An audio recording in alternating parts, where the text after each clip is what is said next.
Salam sehat sejahtera pemirsa setia Mata Ketiga. Hari ini kita akan bincang-bincang sejenak tentang legenda urban yang sangat populer, The Backrooms. Arti backroom sendiri berdasarkan Kamus Bahasa Inggris Indonesia Online adalah sebagai kata benda yang bisa diartikan sebagai kamar tersembunyi atau dirahasiakan. Backroom juga bisa diartikan sebagai ruang belakang. Sementara dalam dunia perpolitikan, backroom berarti politik yang tidak diketahui orang banyak. Backroom sendiri menurut Wikipedia adalah legenda urban dan creepypasta yang menceritakan kisah labirin tak berujung dari ruang kantor yang dibuat secara acak. Berikut mari kita telusuri lebih lanjut The Backrooms ini.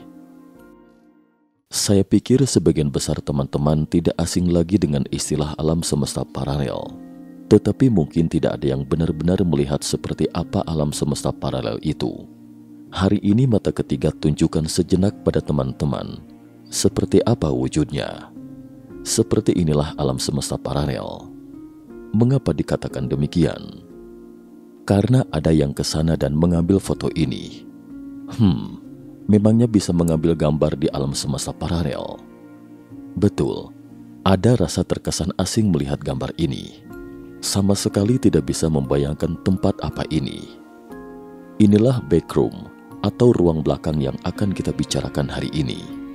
Beberapa waktu lalu, istilah backroom sempat viral di media sosial. Hal ini bermula ketika seorang remaja berusia 16 tahun bernama Kane Ferguson mengunggah video pendek berjudul The Backrooms di kanal YouTube pribadinya, Kane Pixels. Ini adalah sepenggal plot paling primitif tentang alam semesta paralel dari ruang belakang. Videonya berdurasi sekitar 9 menit. Dalam video ini, ada beberapa anak muda yang terlihat sedang membuat film horor. Di depannya ada seorang seperti sutradara dengan clapperboard yang bertuliskan 8 Juli 1951. Kemudian seperti diarahkan sutradara, juru kamera tampak berjalan mundur dan mundur. Dan begitu lensa kamera menjadi gelap, sang juru kamera tiba-tiba sepertinya tergeletak jatuh di lantai. Saat lensa menyala lagi, terlihat kamera berada di sebuah ruangan kosong berwarna kuning. Ruangan ini adalah tempat yang baru saja kita lihat di foto. Di langit-langit ada deretan lampu neon dan suara mencicit dari arus listrik. Lantainya dilapisi karpet, konon katanya agak basah dan bau apek. Dalam video tersebut, Kane melakukan uji coba untuk memasuki sebuah backrooms. Ia menampilkan sebuah ruangan kosong berwarna kuning yang terdapat lorong panjang tak berujung. Kane terjebak dalam backroom tersebut dan berusaha mencari jalan keluarnya. Meskipun ada banyak lampu di ruangan ini, masih ada banyak sudut gelap. Saat berjalan mencari jalan keluar, Kane tiba-tiba mendengar suara di belakangnya, dan ketika berbalik, dia melihat sesuatu mengikutinya. Tapi benda ini seakan bersembunyi. Dari lensa kamera, kita bisa melihat dinding The Backroom. Tata letak pilarnya sepenuhnya tidak sama. Terkadang ada celah yang sangat kecil antara dinding. Dari celah ini, terlihat banyak ruangan di balik dinding. Tidak ada pintu atau jendela di ruangan ini. Video ini diunggah sekitar 8 bulan yang lalu. Setelah itu, saluran ini telah mengunggah sekitar 12 video seperti itu secara berturut-turut. Video-video ini berupa klip video yang sangat lama. Durasi paling pendek sekitar 1 menit atau lebih dari 10 menit untuk durasi panjang. Sebenarnya dari semua video yang jika ditautkan ini akan mendapatkan sebuah cerita. Artinya, sejak tahun 1970-an hingga 1980-an, para ilmuwan top dunia menemukan masalah yang sangat serius bahwa populasi dunia berkembang pesat. Faktanya, populasi kita sekarang sedang meningkat tajam, yaitu total populasi dunia saat ini adalah sekitar 7,9 miliar orang. Berdasarkan laju kecepatan ini, populasi dunia akan mencapai lebih dari 10 miliar pada tahun 2050 mendatang. Pertumbuhan penduduk mungkin akan menimbulkan 2 masalah yang sangat serius. Pertama, perusakan lingkungan. Karena manusia membutuhkan lebih banyak lingkungan hidup, sehingga akan menyusutkan lingkungan alam, dan kita juga membutuhkan lebih banyak produk industri yang dapat menyebabkan pencemaran lingkungan. Selain itu, pertumbuhan penduduk juga dapat menyebabkan masalah serius yaitu menipisnya sumber daya alam. Lagi pula, sumber daya yang tidak terbarukan seperti minyak bumi dan batu bara itu terbatas. Bayangkan saja, belakangan ini banyak negara di dunia yang sering mengalami pemadaman listrik. Jika populasi meningkat 50% menjadi lebih dari 10 miliar, maka pemadaman listrik mungkin merupakan situasi yang sangat umum. Kemudian perusakan lingkungan pada akhirnya dapat menyebabkan memburuknya kondisi hidup manusia, dan penipisan sumber daya alam dapat menyebabkan perang dunia. Untuk menghindari hal-hal seperti itu, sejak 50 tahun yang lalu, ada sebuah perusahaan bernama iSync. Sebagai perusahaan teknologi top dunia, iSync mencetuskan sebuah solusi, yaitu membuka sebuah ruang di dimensi lain, memindahkan sebagian manusia ke tempat lain sebagai tempat tinggal. Kita tahu saat ini sedang menghadapi pertumbuhan populasi. Itulah sebabnya perusahaan SpaceX Elon Musk mengembangkan proyek pemukiman di planet Mars. Sementara proyek yang diusulkan iSync ini bukan imigrasi ke Mars, tetapi rencana ekspansi alam semesta paralel. Singkatnya, proyek itu hanya memperluas alam semesta lain pada tingkat yang berbeda di ruang kita yang ada, yang tumpang tindih dengan alam semesta kita. Jadi tidak perlu pindah ke tempat sejauh itu. Saat itu proyek tersebut dinamakan KV-31, yaitu proyek The Backrooms yang sedang kita bicarakan ini. Benarkah ada proyek seperti ini?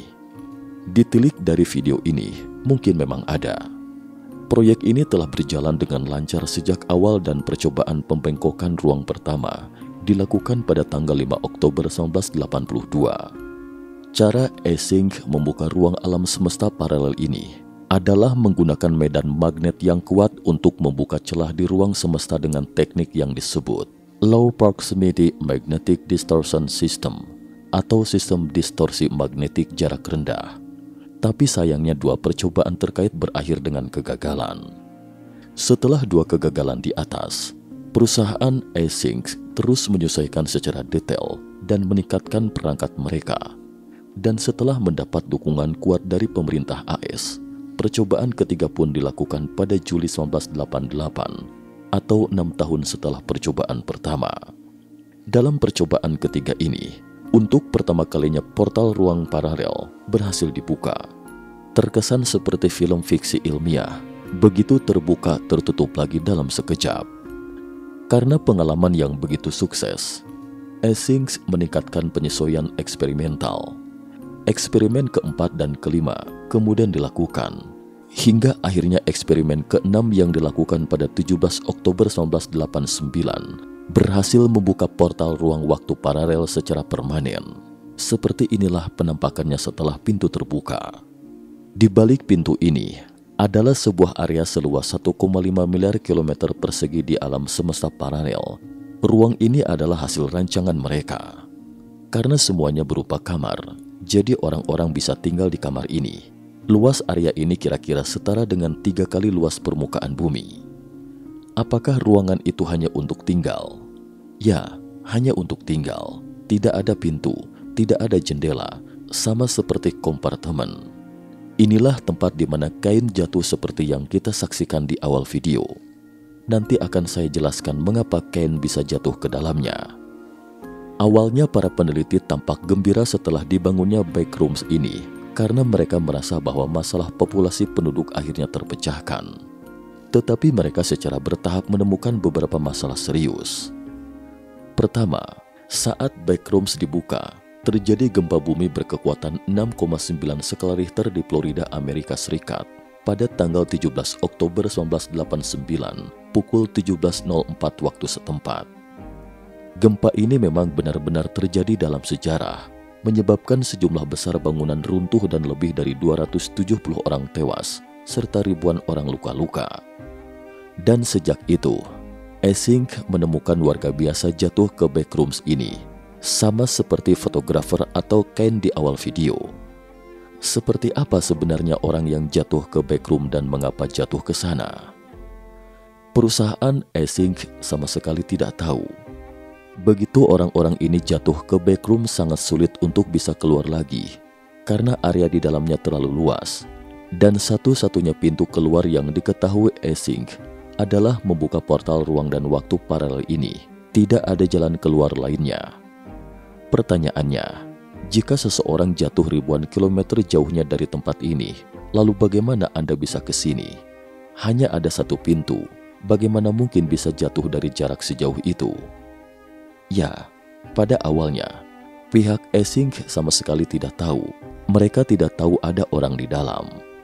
Belakangan baru diketahui ternyata ada orang di dalam. Lagi pula di dalam ruangan itu, tampak seperti labirin sebagaimana yang kita saksikan. Sama sekali tidak dapat menemukan arahnya, jadi sangat sulit untuk menemukan pintunya. Terkadang akan ada pintu di dinding, tetapi setelah ke sana tetap saja ruangan itu bukan pintu keluar yang sebenarnya. Karena selalu ada yang jatuh ke backroom, sehingga orang-orang yang hilang di dunia nyata terus meningkat. Faktanya, menurut National Crime Center Amerika, jumlah orang hilang di Amerika Serikat meningkat secara drastis antara tahun 1950 dan 1995. Ini adalah data nyata. Sebagian besar video yang diunggah di tempat ini adalah video yang dibawa keluar dari backroom, sementara masih banyak orang yang jatuh ke dalamnya tanpa rekaman video sama sekali. Sangat mungkin bahwa orang-orang yang hilang saat itu semuanya telah jatuh ke backrooms. Kalau tidak, mengapa jumlah orang hilang meningkat begitu cepat? Kemudian perusahaan Essing dengan cepat menyadari bahwa mungkin ada semacam bug antara dunia nyata dan backroom yang menghubungkan mereka bersama. Beberapa orang dapat masuk tanpa melalui pintu masuk, sehingga mereka segera membentuk tim eksplorasi memasuki backroom untuk memulai misi pencarian. Mereka menambahkan seutas tali panjang saat masuk ke backroom. Mengapa mendesain ruang seperti itu? Sebenarnya, mereka tidak merancang ruang seperti ini pada awalnya. Semua didesain secara normal, sepenuhnya dirancang sama seperti rumah keluarga tunggal. Tapi begitu selesai, ternyata ditemukan area itu sepenuhnya datar dan sepertinya tidak memiliki kompartemen. Pihak Essing sendiri juga tidak menyangka akan seperti ini akhirnya. Essing Company menetapkan kode etik standar untuk eksplorasi backroom setelah membuka pintu ruang dan waktu paralel, termasuk dilarang memasuki backroom sendirian. Minimal setidaknya harus ada 3 orang yang beroperasi secara bersama setelah masuk ke backroom. Menurut aturan ini, 4 peneliti dari Essing Company membentuk tim eksplorasi dan memasuki backroom untuk misi pencarian. Saat masuk ke dalam, mereka menemukan sesosok mayat seperti mumi sedang duduk di atas lantai. Kemudian mereka membawa mumi itu ke perusahaan. Mumi ini sudah berjalan ke pintu keluar sebelumnya, tapi dia tidak bisa melihat pintu keluar, tidak tahu ada jalan keluar di sekitarnya. Mumi itu kemudian diotopsi oleh ahli biomedis perusahaan dan menemukan bahwa orang itu memang sudah mati.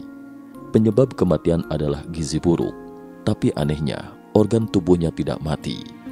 Organ hidupnya dibungkus oleh beberapa fungi misterius, bukan hanya tidak membusuk tetapi juga berfungsi.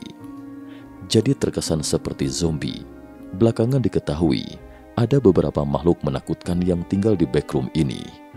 Tidak diketahui apakah makhluk-makhluk ini sudah eksis secara otomatis ketika backroom dirancang. Mungkin makhluk-makhluk ini bermutasi setelah masuk ke bumi. Bisa jadi, beberapa makhluk di dalamnya mungkin bukan makhluk dari alam kita. Artinya mungkin makhluk dari alam semesta paralel lain yang jatuh ke dalamnya. Dan makhluk mengerikan ini mungkin telah menyerang orang yang jatuh ke backroom, kemudian menanam fungi ini pada mereka, yaitu menjadikan kita sebagai sumber nutrisi untuk menumbuhkan diri mereka. Karena itu orang-orang ini meninggal karena kekurangan gizi. Dan fungi ini bisa tumbuh sebesar manusia setelah menyerap nutrisi, bisa tumbuh menjadi humanoid dan bergerak cepat, lalu mencari korban lain lagi, kemudian ditangkap dan menanamkan bakteri ke tubuhnya, lalu tumbuh menjadi sebesar manusia. Ini adalah sejenis jamur, bukan tanaman. Sekilas terkesan sama dengan SCP yang pernah dibahas mata ketiga. Sekarang dicurigai mungkin manusia yang masuk itu diparasit oleh makhluk ini, kemudian menyerap DNA manusia sehingga tumbuh seperti ini.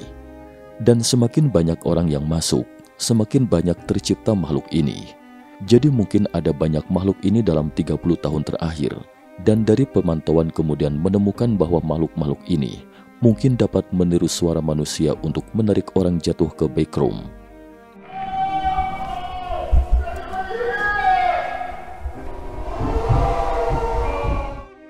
Anda akan merasa takut ketika Anda jatuh ke dalamnya karena hanya sendirian dan akan menyerang Anda.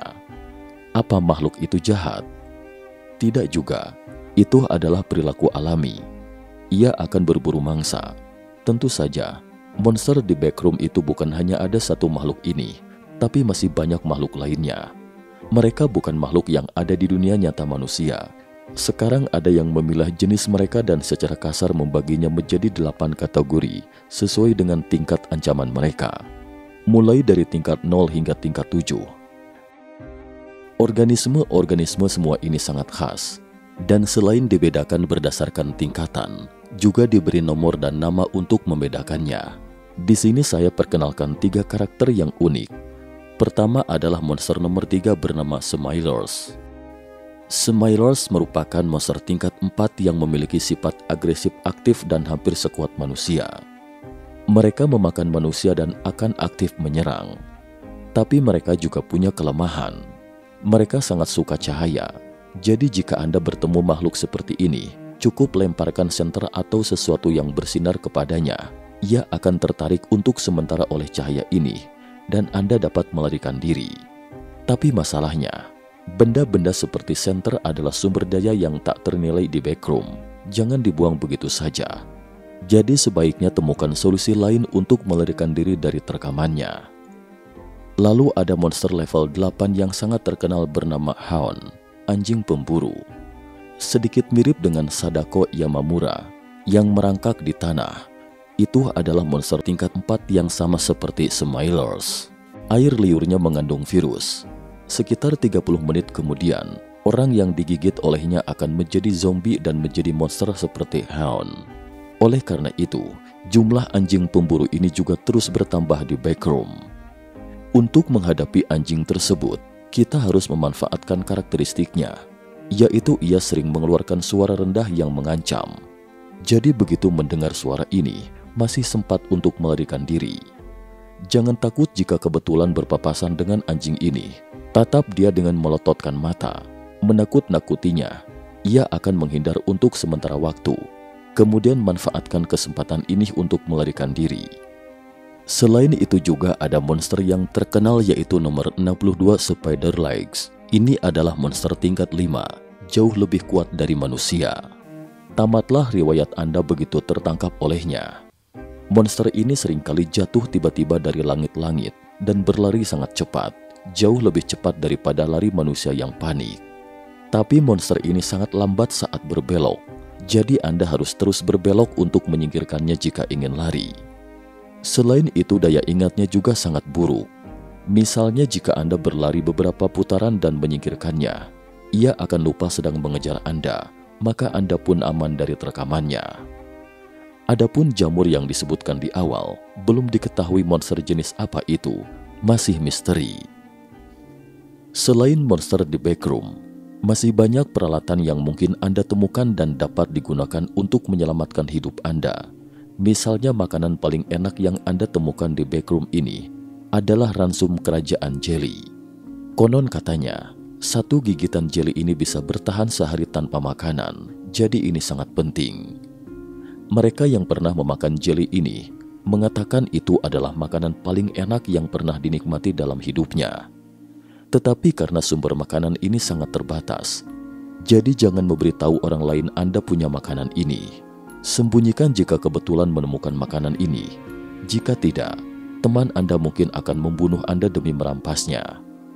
Ada juga cermin yang sangat unik di backroom. Cermin ini terlihat tidak berbeda dengan cermin di dunia nyata, tetapi memiliki ciri khas tertentu, yaitu Anda akan melihat beberapa pemandangan di dunia nyata setelah menatap cermin ini untuk waktu yang lama. Misalnya, Anda akan melihat anggota keluarga Anda hidup bahagia. Jadi cermin ini sangat berbahaya. Mengapa?